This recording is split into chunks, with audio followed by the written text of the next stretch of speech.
भीतर मौजूद हर शख्स को खुलकर हंसते मुस्कुराते देख, उनके चेहरों पर चमकती बेफिक्र खुशी को देखकर जानी के दिल में एक चुभन सी उठती है, जैसे वो उस दुनिया से बिल्कुल अलग कर दी गई हो।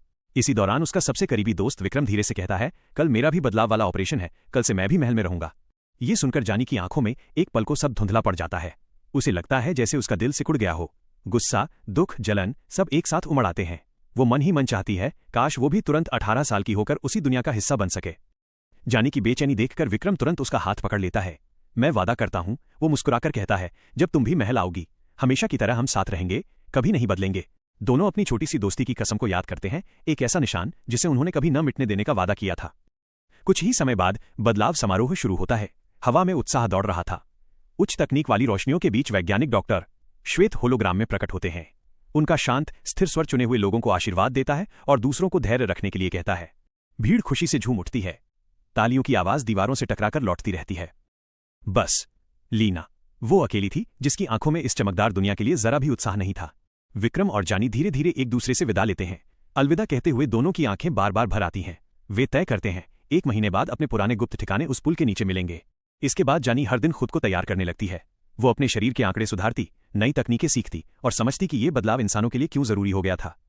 सदियों पहले पृथ्वी को लालच ने लगभग बर्बाद कर दिया था, लेकिन एक खोज, हरा ऊर्जा फूल ने मानव जाति को बचा लिया। एक फूल जो ऊर्जा भी देता था और संसाधन भी पैदा करता था। इसने सभ्यता को फिर से खड़ा किया था। लेकिन समय धीरे धीरे खिसकता गया और विक्रम एकदम ऐसे गायब हो गया जैसे अस्तित्व में ही नहीं था। वो न संदेश भेजता, न फोन करता, कुछ भी नहीं। जब मिलने का दिन आया, जानी धड़कते दिल से पुल के नीचे पहुंची, लेकिन विक्रम नहीं आया। न उस दिन, न उसके बाद। आंखों में दर्द लेकर जानी एक फैसला करती है। वो सच जानना चाहती है, चाहे कुछ भी हो जाए। वो अपनी साधारण पहचान के साथ चुपके से महल में घुसने का निर्णय लेती है। महल के किनारे उसे भीड़ में गिरा एक मास्क मिलता है। सन्नाटा था। वो मास्क उठाती है, पहनती है, और तभी मानो किसी जादू ने उसे छू लिया हो।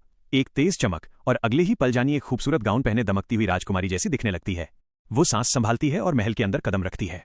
अंदर का नजारा किसी सपने, किसी परिकथा से कम नहीं था। चारों ओर खूबसूरत लोग, मगर इतनी सुंदरता, इतनी शान के बीच जानी का दिल बार बार अपने मिशन की याद दिलाता रहता है। पूछताछ करने के बाद उसे विक्रम का पता मिल जाता है और फिर वो उसे देखने पहुंचती है। विक्रम अब पूरी तरह बदल चुका था। एकदम अलग, एकदम नया। जानी को देखकर वो चौंकता है, लेकिन जब मास्क उतरता है तो उसकी आंखों में चमक नहीं, बस घबराहट नजर आती है। तुम यहां कैसे आई? ये जगह तुम्हारे जैसे लोगों के लिए नहीं है। उसका ये ठंडा, दूर का स्वर जानी के सीने में तीर की तरह धंसता है। वह उसका हाथ पकड़ती है, लेकिन जैसे ही नजर निशान पर जाती है उसकी सांस अटक जाती है।